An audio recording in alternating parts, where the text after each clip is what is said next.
Welcome back to the Bees and Honey podcast. Today on episode 3, we'll discuss the art of collecting, and you will hear the ever-interesting Alain Servais describe his philosophy behind his collection. Alain never disappoints. He's a wealth of knowledge and he loves to share it, and I appreciate his generosity in giving back, not only to artists through acquiring their work, but also in giving back his experiences and his thoughts on art to those who love art. A quick reminder that this was recorded before I came up with my idea of having monthly themes, so you may hear me refer to this as episode 7 or something like that, but it's not episode 7, it's episode 3. It's part of the Art and Technology Month, and Mr. Servais has an awe-inspiring collection of contemporary art, of which a good part is technology-based.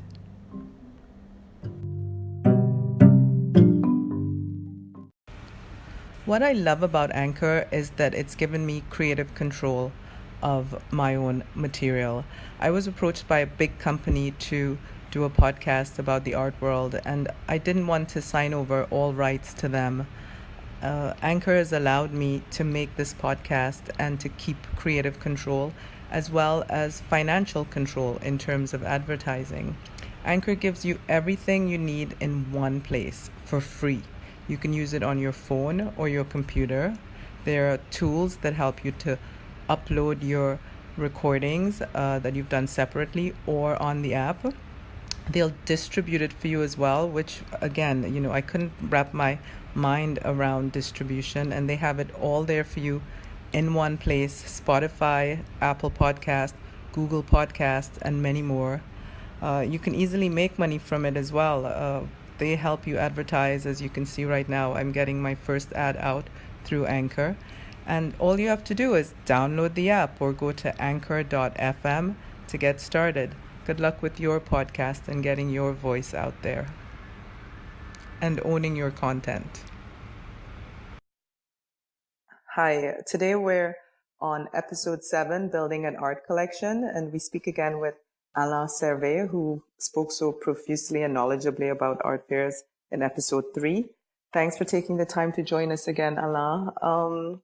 Belgium has historically been a big art collecting hub. Can you tell us a bit about your personal story of collecting and how your particular style of collecting developed? Hello, Nicolette. Thank you for taking me on again. Belgium is an interesting point, particularly because I believe that to be a good collector of contemporary art, you must be able to think outside of the box. And I often say to my friends in France or the UK that the big advantage that we have vis-à-vis French and British is that we don't have the British Museum, neither Le Louvre. And it allows us, without that background to which you automatically instinctively refer, it's easier to open yourself up to the new, something different. And this new and different, it's often the thing that is worth preserving. It is a little bit in this context that I started collecting myself. I was attracted by what other people view of the world were, what perception they were, and the way they were able to take me out of my own box in many ways. So I have no background in the family collecting, not at all. I have no art history in my curriculum. I've been studying my career in finance in Wall Street in 1987. But I was directly attracted to museum for a quite unknown reason from that point of view. And I realized that art allowed me to project myself in other people's life. And it's something that was expanding my horizon very much. And that's how I started collecting. Yeah, I think it's interesting what you said in the earlier episode about seeing the vision of other people, or seeing the world through the eyes of those who are marginalized or minorities. I don't know if those were the exact words you used, but something like that. So you're noted as a collector who does not collect paintings, or at least oil on canvas, and you don't sell from your collection as well. First, tell us why no paintings, and then maybe you can tell us what happens with the art, and if it goes up in value and if it goes down in monetary value. What do you do with all that art that you're collecting? But first, why no paintings? When one thing that you understand pretty quickly when you observe in a kind of a anthropologic way the art market and the art world, it is that it is in fact nothing more and nothing less than a microcosm of a broader society. It seems to be a bubble, but it functions the same way in many ways with the same trends. One of the strong trends that we see appearing more and more, particularly in the political world, across the world, across the globe, in fact, is that we're still in the midst of a class struggle between the wealthy and the less endowed. The art world is the same and is living, in fact, on a contradiction. You have artists which are normally not coming from the wealthiest class, and that most of the time those artists have got the idea of questioning, at least questioning, if not trying to transform or to modify the status quo, the situation, the society as it is right now. And to do that, they need to count for their survival on that same upper class that is in fact the defendant, the protector of that status quo. So it is always something that struck me when you speak to artists. Of course, their point of view is nothing to do with the one that I see in my social circle. Mm-hmm.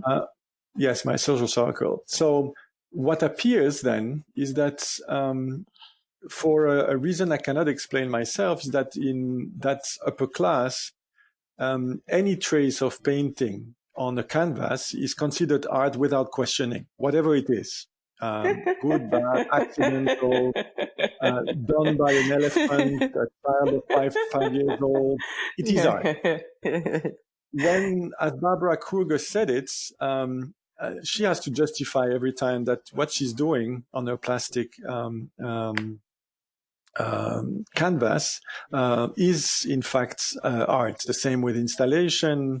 Franz West or other major artists now recognized they have continuously during their life to justify that they are producing art. And therefore, as we have a side with the money and the other side, which is dependent on it, is very often dictating the demands, because the demand is dictating what the offer will be. Which means that because the demand is very focused on painting, many artists have to conform and to give what the market wants. And whether their intention is sincere and they really want to express anything, my opinion is that I feel more comfortable in preserving, because for me, collecting is about preserving. Preserving arts that I consider important for the next generation. So I prefer to preserve the art that few people are looking at, which is what is non-painting. And it's a vast area. Because it involves paintings, it involves sculptures, installation, photography, digital art, videos. It is an extremely large field, and I can tell you we are not numerous in that field, which means that I have a lot of work to try to preserve important works. So it was very easy for me to set aside painting. It doesn't mean that I hate painting. Painting is very sexy, is very seductive, is very attractive. But collecting is definitely an exercise in restraints, in going further, in resisting your instincts or your immediate desire. We could compare it sometimes. I compare it sometimes to some kind of yoga or Buddhism. Is to detach yourself from your instinct. No, I'm not Mm-hmm. kidding. Yeah. Yeah. So it's a question of not succumbing to that seduction and going for maybe more demanding art. But as you know, in life, something which requests more efforts is sometimes something that is giving you more reward as well. That's true. Well, you talk about preserving the collection for the future. It's a little bit like discussing writing out your will, but can you say what plans you have in mind for preserving the collection, or do you want to save that for later as a surprise? I didn't say I wanted to preserve the collection. I have no intention Mm-hmm. of preserving the collection. I Oh, said okay. I want to preserve the art, which means that Okay. while this art is in my custody, I have the Mm-hmm. responsibility to maintain it. Mm-hmm.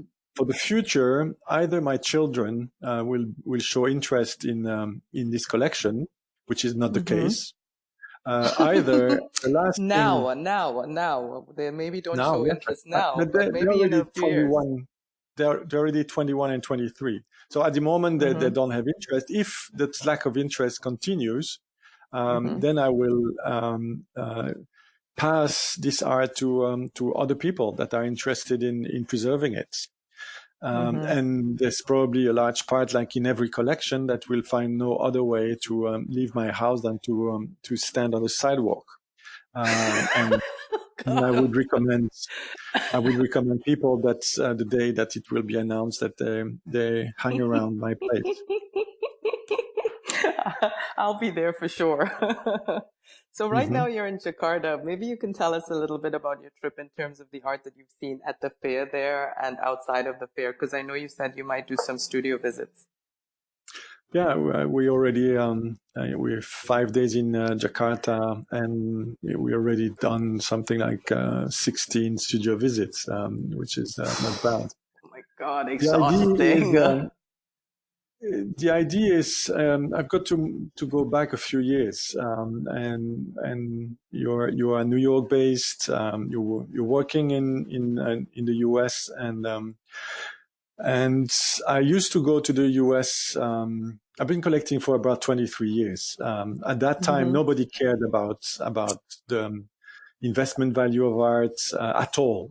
No, I was speaking Mm-hmm. to another collector today, 80 years old. He said when we were starting at the time, nobody thought about even recovering the money because there was absolutely no market, no secondary market, no nothing, which means that Mm-hmm. you're acquiring the work and not even thinking about what to do with it afterwards. It Mm-hmm. changed dramatically, of course. And I used to go to the US a lot, about 4 times a year. Mm-hmm. But I realized that, as usual, the USA is going faster, higher, bigger. And that infection of the arts scene and the art world by money has been more extensive in the US than anything else. So, which means that I talked about the relationship between demand and offer, and Mm-hmm. the demand requests a certain amount of things, and it's very clear very often that I see artists providing what the market wants. As you know, Yale MFA is very Yeah. well known for teaching to the students how to sell themselves before they explain them what kind of art to, or what kind of message to extend with it. And for me, Right. art is still about the idea. It's about defending an idea, opening a question, Mm-hmm. challenging a status quo. This is what it's about. So before putting himself in front of whatever in his studio, it is important for the artist to have an idea rather than trying to produce a product, an art product. So about Right. 6 or 7 years ago, I canceled my trip to the Armory Show after having visited Los Angeles, which was the worst of the worst in terms of the lack of purpose of the arts. I mean, you have those residencies financed by collectors, fake collectors, because in fact it's more like sweatshops because Oh my they get God. marketing. they're getting, Yes. but it's true, they're getting artists to come to a residency, but they have to produce works, and then those works will be shown in a final exhibition that will be sold, and the revenues will be shared between the pseudo collectors and the artist, which I call flip-flop. Oh my God. I So never thought of it like that, but you're right. it's a truth, you know it. Many Yeah. of those pseudo Painful. residencies are doing that kind of things, and the artist, the collectors has got the the courage of calling this philanthropy in some way, or Right. support. Right. Anyway, that's another story. But I decided after that trip to LA to cancel my trip to the Armory, and it's now I'm going to the US once per year, mainly to visit the museums, because you have amazing museums, particularly in New York, with extraordinary shows. So I traveled to New York. But then I reoriented my interest in art to countries where there's no art markets. And because there's no art market, if you want to be an artist in this country, it's not because you intend to become rich. It's because you have something to express. Yeah. And this desire, this urge to express something is what I'm looking for. So this is why we are investigating the Indonesian art scene, and it's a good surprise. There's fantastic artists, extremely smart and sophisticated, and very affordable as well, but making a difference as well, because acquiring their works is something that makes a huge difference for them. Yes, yes, absolutely. And you said when you started collecting, you and your friends would go around and not think about reselling the art. What your friends collect influence your choices as well, and vice versa? Um, Like, there's do a you have a bunch of discussion with collectors. them? Sorry? Go ahead, go ahead. No, I didn't understand what's your No, second I part was of the basically question. saying like you guys just basically have a discussion sometimes, like I saw this, I saw that, and then do you then maybe follow up on something that your friend discusses or that you discuss with them and then they follow up No, with but the we artist? don't have that herd instinct of the United States again, because you're asking this question because, no, but let's be honest, Nicolette, again, Yeah, yeah, the yeah. characteristic of an American collector is everyone wants to have the same trophy, the same artist. So it's extremely Right. boring most of the time to visit American collection because they're all exactly the same. What I appreciate in any other part of the world is that even someone like me, seeing a lot of art over the whole year, Mm-hmm. still don't know certainly one third, if not one half of the collection. This is what I like, is Right. discovering things and seeing someone that is not following the market, Mm-hmm. advised by uh, standard making art advisors, which are always recommending the same thing, that is supposedly will rise in price. Yeah. Um, so that's what is interesting. So of course we're exchanging, we sometimes giving recommendations or talking about what we like, Mm-hmm. but nobody cares about following it or not. And also, if someone follows, it's very good. I don't feel offended by it. Some people Mm-hmm. don't like that their friends buy the same thing as they do. So it's more Interesting. a sharing. And let's remember that art is nothing else than sharing.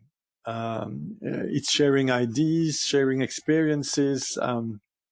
And we were eating Mm-hmm. today at the table at that collector, 80 years old collector in Yogyakarta, eating a lot of things that we had absolutely no clue what it was. So this was already an experience. And you Mm-hmm. must be able to do it, because I'm sorry to say, but there are many people um, that don't want to, again, step outside of their usual path. Yeah, the Um, comfort zone. I think Mm-hmm. that one of the question you're going to touch a little bit later, but I'll anticipate it, is Mm-hmm. what recommendation I would make to emerging collectors is to look at themselves in the mirror and ask themselves if, let's say that their usual uniform is a suit, whether they would be comfortable in going down their apartments in Central Park or Park Avenue, and get out in a training or shorts or Birkenstock or whatever. Yeah, Look yourself in the mirror and look at yeah. the fact that you're able to go out of your comfort zone. Whether you are able to let the handrail go, or whether you need someone to hold your hands for whatever you do. Right, right. And if you're able to do that, then you have a chance of reaching something in contemporary art. If not, you will just be another speculator accumulating socially recognizable trophies for nothing else than vanity. And But perhaps eventual profit. yes, but honestly, before getting to make money out of art, you need to be rather the first category, which means that you need to go outside of the box. Because if you're following, you will never get anywhere. Not more there than in Wall Street. If you follow the trends, which is what That's true. most people do, if you buy Apple at $900, you will not do a lot of money, and you've got a good chance of losing quite a lot. Correct. All right. Well, the next topic sort of veers away from art into technology, and now we see both of them coming together a lot. Can you tell us a bit about this in relation to your collection, tech art or art involving technology? I know you have a few works like that. As I started collecting without any preconception and without any anything in my DNA, I was always observing. I was studying a lot when I started, and one observation that came to me pretty quickly is that across all art history, let's say the last 150 years, all the art that stood the test of time was meeting two conditions. First of all, he was talking or referring or being representative of deep changes that were happening in the social, economical, political field of the time.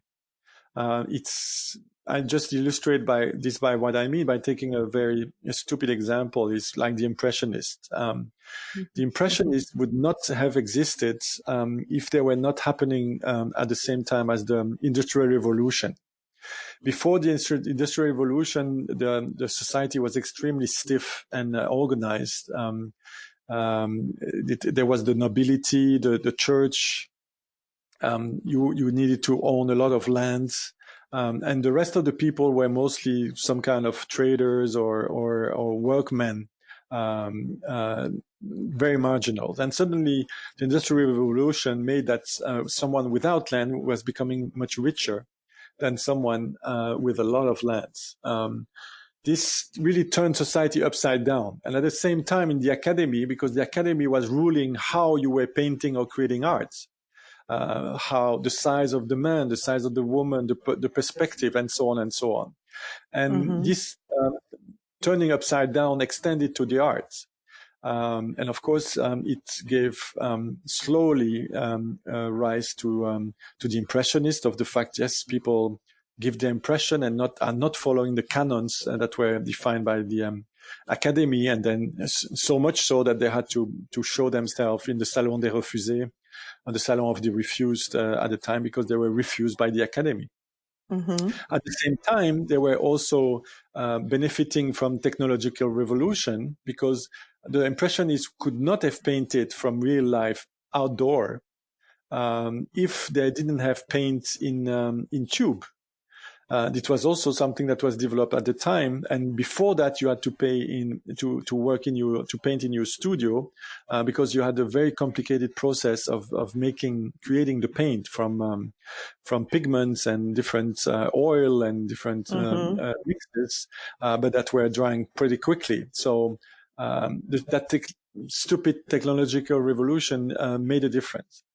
Yeah. So first thing is that you have to fit the society in which you are, and we can repeat that over time. I mean, it's very fascinating to see how surrealism spread out around Europe with the traduction, with the translation of the theory of dreams of Freud.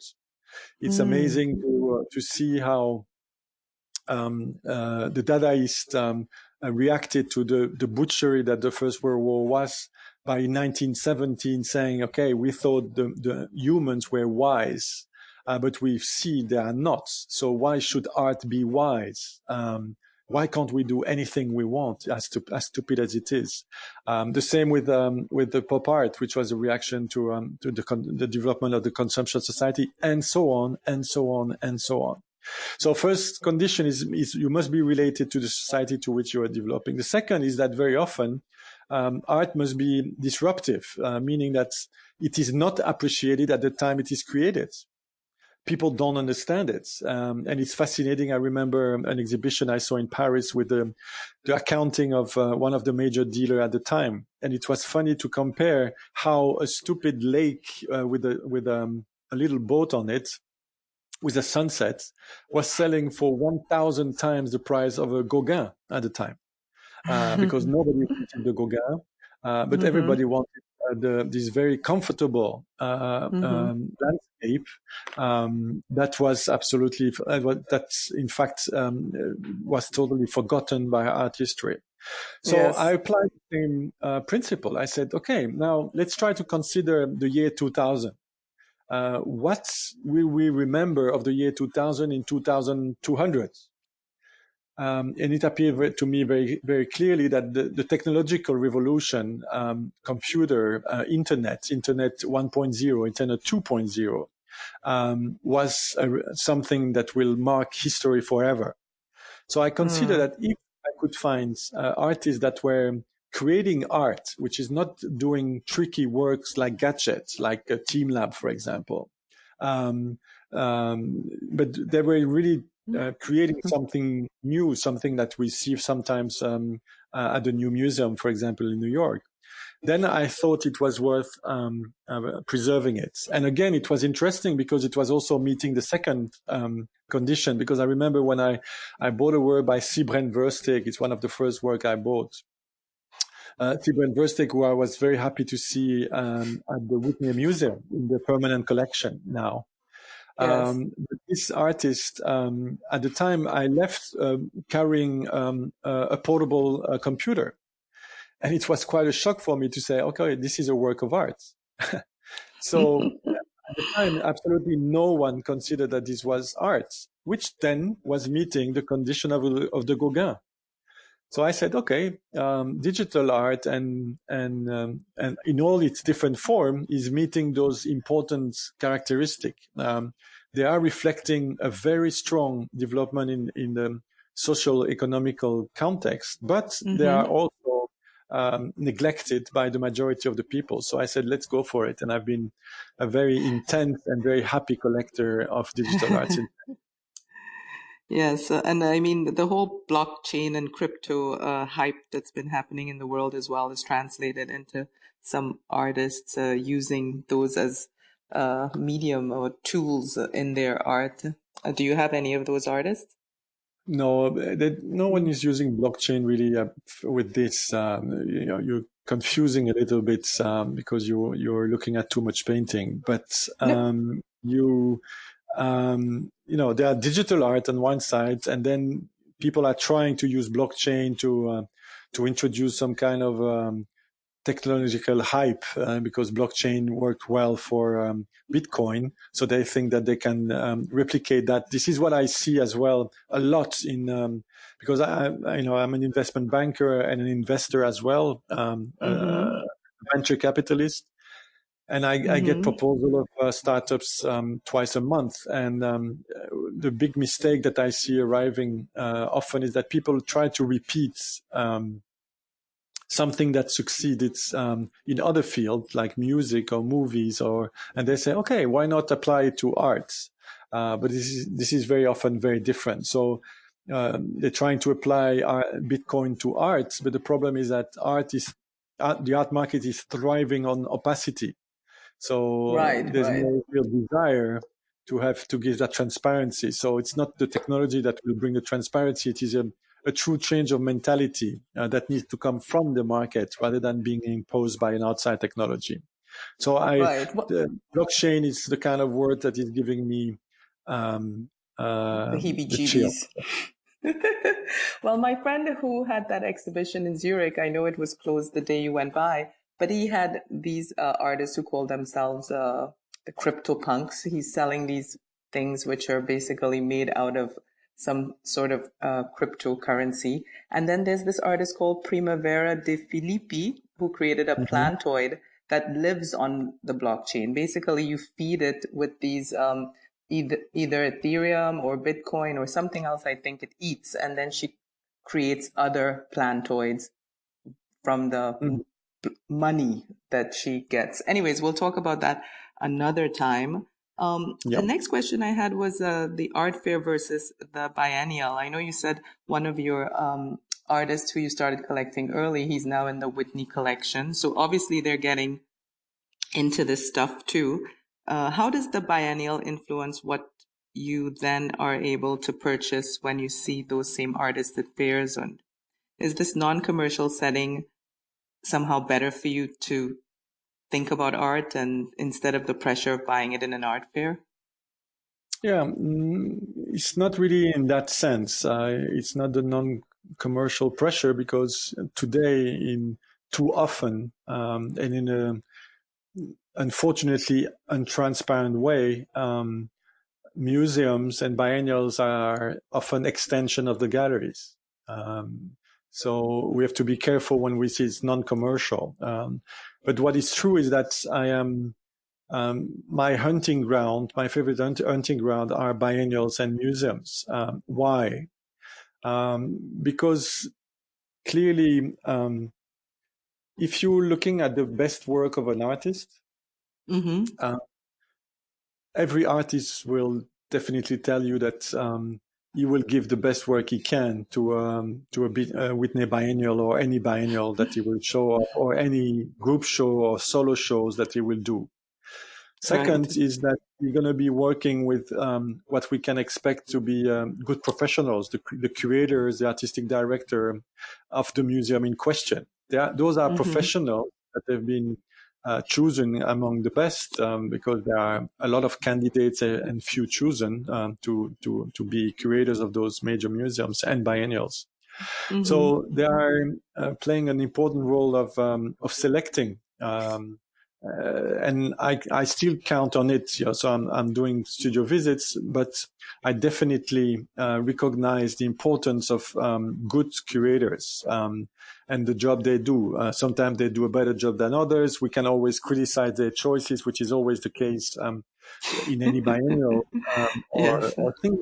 But I would just draw your attention that um, report of art fairs are always about money and selling, and nobody's ever saying, "Oh, this was a good art fair for the quality of the art that was shown." It Right, never right, happened. right, right, right, right. Very few. So sometimes I'm saying to people, because I'm sometimes sorry to say, "Oh, people, oh the Venice Biennial was not good this year," but I say, "Sorry, man, it was still 10 times better than any art fair you're going to go to." So Right, right, um, right. so don't be too harsh and don't be discouraged not to visit the biennial. And I keep saying the Venice Biennial this year is an excellent one, and it's still open Mm. until November 22nd. And Yes. I keep repeating on my Twitter account that I would, without any doubt, sacrifice two art fairs to do 1 week at the Venice In Biennale, Venice. and it will save you a lot of money. So, but let's Yes. go back to what I was saying. First of all, very often you're going to find the best work of the artist. Second, you have already the pre-selection of very good professionals who are the curators. Mm-hmm. Third, is that we must remember what art fairs are. Art fairs are mostly an easy way of shopping for art. In many ways, I would compare it to the shopping mall that started developing in the 1970s as a competitor to single shops. People found that going to a shopping mall, having 40 different opportunity of shopping, plus the food in the middle, plus it's a nice, entertaining time. If I describe everything I just described, it definitely looks like an art fair. And it's not sexy at all. But it is a fact, again, a simple observation. So, but also, as you are aware, the public, that's sometimes for a very good reason, because, they're very, very big professionals or young businessmen that, or businesswomen, who are having young family and so on. So they don't have the time sometimes to go around galleries in depth. So it's a time-saving opportunity to go to the art fair. But this time-saving opened them up much more than anything else to impulse buying. And that's true. The same way as that the chocolates and the mint and all kind of stuff are put close to the checkout. And also the level of, to entice impulse buying. The same way, the art which is brought to art fairs is mostly impulse art, which means easy to chew, but definitely, because we cannot be asking for demanding art because people don't have the time to go in depth. So I would say that, most of serious collectors consider that the art which is shown in art fairs is of much lesser quality than even what is shown in the gallery. So if you ask anyone going around the art world, you would say, where do you see art in the best condition? Is the first will be in the museum or the biennial, the second the gallery, and the third would be the art fair, and everybody will agree on that. So the third thing that the museum is giving is context.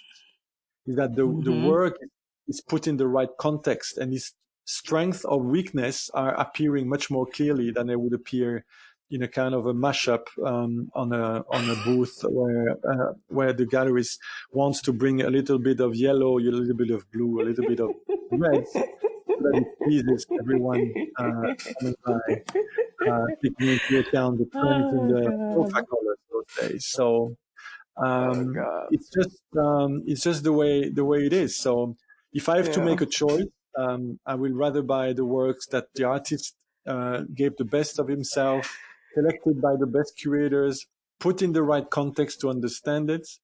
And the fantastic fourth advantage is that there's little competition because they're all rat racing against each other at the fair. Yeah. So I'm going there, and they're all packed and rubbing their shoulders and elbows in the art fair. So I find it much more comfortable to treasure hunt on those places. Yes. Well, thank you again for sharing all your ideas and all your experiences and all your advice. Enjoy the rest of your time in Jakarta, and hopefully I'll see you again sometime soon. And a bit of provocation, of course, because this is the characteristic of good art. It's something which is making you think.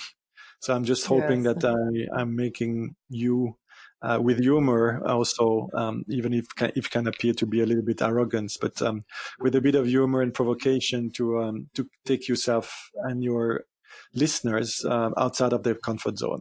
Thank you very much. Absolutely. Okay, enjoy the rest of the evening, and we'll talk soon. Bye.